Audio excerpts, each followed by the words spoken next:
વલસાડ જિલ્લામાં આ વર્ષે વિનાશક પૂરે માનવ જીવનની સાથે વાહનોને પણ ભારે નુકસાન પહોંચાડ્યું છે। જો કે પૂરના પાણી તો ઓસરી ગયા, પણ હવે કાર માલિકો સામે નવી મુશ્કેલી ઊભી થઈ છે।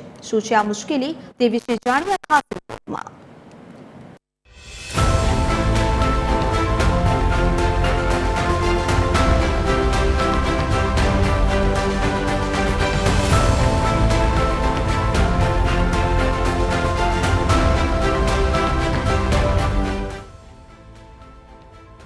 આ સિઝનમાં વરસેલા વરસાદે વલસાડમાં તબાહી મચાવી હતી।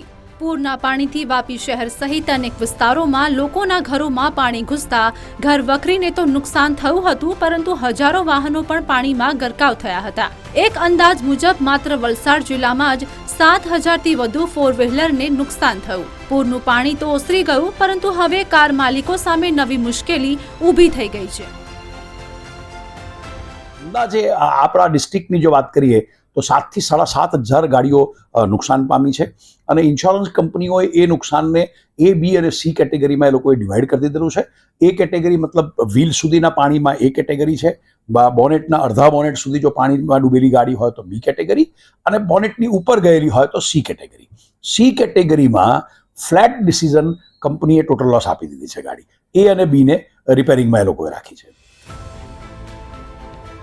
સામાન્ય સ્થિતિમાં જે કાર 1 કે 2 દિવસમાં સર્વિસ થતી હોય છે, તે જ કારને રિપેર કરવામાં લાંબો સમય લાગી રહ્યો છે।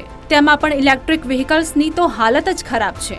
જાણકારોના મતે આશરે 250 થી 300 કરોડ રૂપિયાના ઇન્સ્યોરન્સ ક્લેમ આવવાની શક્યતા છે।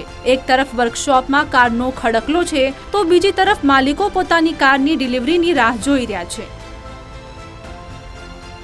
છે અને પાણી અંદર ઘૂસવાના કારણે એની સર્કિટ્સ બધી ડેમેજ થઈ ગઈ છે।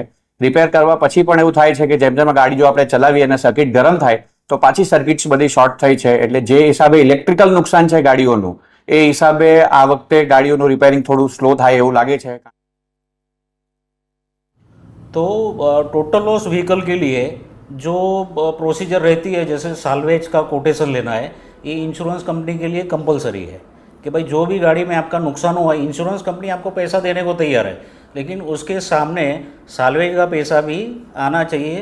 अभी साल्वेज बायर भी अभी बैकआउट कर रहे हैं क्योंकि उनका भी कैपेसिटी नहीं है। हम लोग फुल कैपेसिटी में काम कर रहे हैं और हमने जो भी इंश्योर्ड है उसको एश्योर किया हुआ है कि अर्लीस्ट पॉसिबल हम आपको आपका कंपनसेशन आपको दे देंगे। 40 વર્ષમાં આટલું મોટું પૂર આજ સુધી વાપી વલસાડ ડિસ્ટ્રિક્ટમાં આવ્યું નથી, પણ આ વખતે પહેલી વાર અમે એનું પર્સનલી એનું ફેસ કરી રહ્યા છે પ્રોબ્લેમ્સ।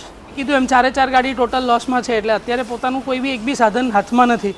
ગેરેજ તરફથી ફૂલ સપોર્ટ છે, બધી રીતે ઇન્સ્યોરન્સવાળા બી એમનું કામ કરી રહ્યા છે, પણ સ્પેર પાર્ટની અછતને કારણે એનું બી અત્યારે કોઈ શ્યોર શોટ હાથમાં નથી કે કઈ તારીખ સુધી કે ક્યાર સુધી આખું મેટર ક્લોઝ થશે।